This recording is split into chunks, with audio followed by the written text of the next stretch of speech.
Well, normalization is probably the watchword for most economies.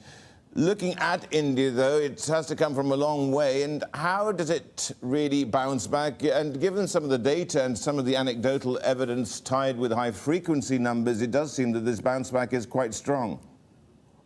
Absolutely. And first of all, thank you, Rishad and Haslinda, for having me here on your show today this morning. You're right. I think as with many other countries, for India, it would be a year of normalization for the society with vaccinations for most of the population. While the number of cases have already declined considerably in India, given the size of the population, but once the vaccinations have been rolled out, it would help people shed the apprehension of leading a normal life, and that should further aid the normalization of economy in the pockets where it hasn't already normalized. And corporate earnings should bounce back as well. So these are basically coming back to the trend line after a sharp high single-digit decline in the economy this year or 2020, and a possibly even worse decline in corporate earnings. So this year we are looking at a high single-digit to double-digit growth in the GDP, quite likely, and far stronger 25% plus corporate earnings growth of a low base for sure. Prashant, just to go to India Open, actually, Sensex off by 268 points, tantalizingly that 50,000 level. We've also got the Nifty down by about 0.6%, really following what's going on in this region. But many of the places that people have been investing, pharmaceuticals, some of the tech space as well, they're very crowded right now. Where else are you looking? And, you're looking beyond the recovery story in India, are you not? Well, certainly, see, there are opportunities across board, across sectors. I mean, the way we invest, we are very bottom-up stock selection driven. We don't have, at most times, in fact, I would say almost any time, we don't have any top-down macro sectoral view or anything like that. We go where the opportunities exist, and opportunities are there across sectors. Yeah, given our philosophy and the opportunity set in India, there are few pockets where we struggle to find opportunities, like we have not invested in government-owned companies. We haven't found any opportunity in commodity sector in a long time, or in utilities and so on. But otherwise, there are ample opportunities in sectors such as IT services and pharmaceuticals that you mentioned, but also financial sector, privately run banks have been fantastic investments over the last 20 years, and several of them continue to be so going forward as well. So in industrials as well, in healthcare, we already mentioned, in many of the export-oriented segments of the country, of the corporate world as well, outside of IT services like specialty chemicals, we're finding quite a few interesting opportunities, benefiting somewhat, or some of them benefiting quite a lot from the supply chain diversification that we are seeing happening amongst Western companies.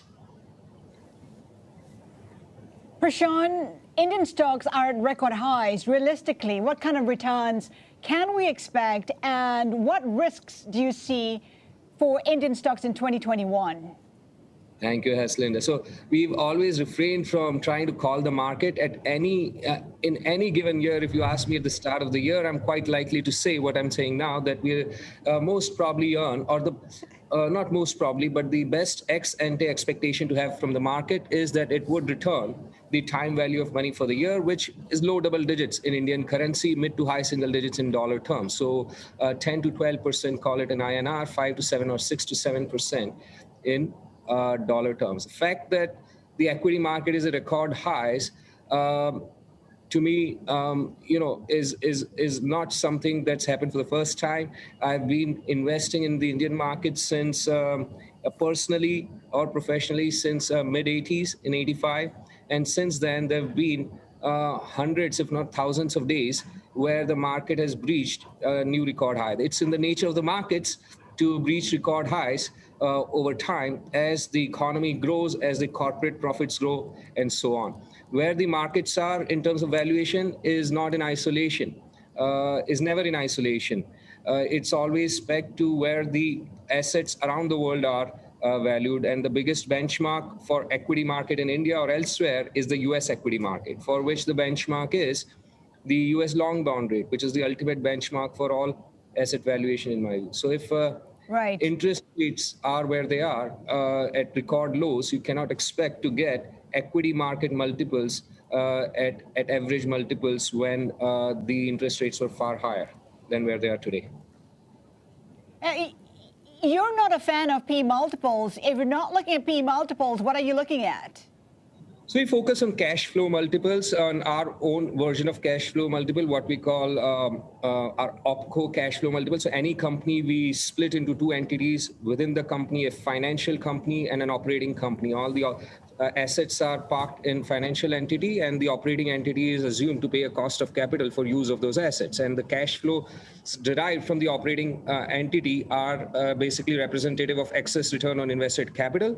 And we look at the multiples, the DCF, as well as the multiples of those cash flows. Now, at an individual company level, these ratios are, or these cash flows or the earnings, definitely earnings, but even these cash flows can be somewhat distorted and need to be adjusted. But there is a ratio at an aggregate market level. There's a ratio that typically holds good through cycle for cash flows to earnings, obviously with some variation depending on where you are in the cycle. So what we see right now is in India, the cash flow multiples are in the high 30s for next year, but it's not much different than what it has been over time. It is towards the higher end of the range, but so is the case with other countries like the US or China or other emerging markets. The cash flow multiple tends to always be in 30s or even 40s, and it's not much different from there.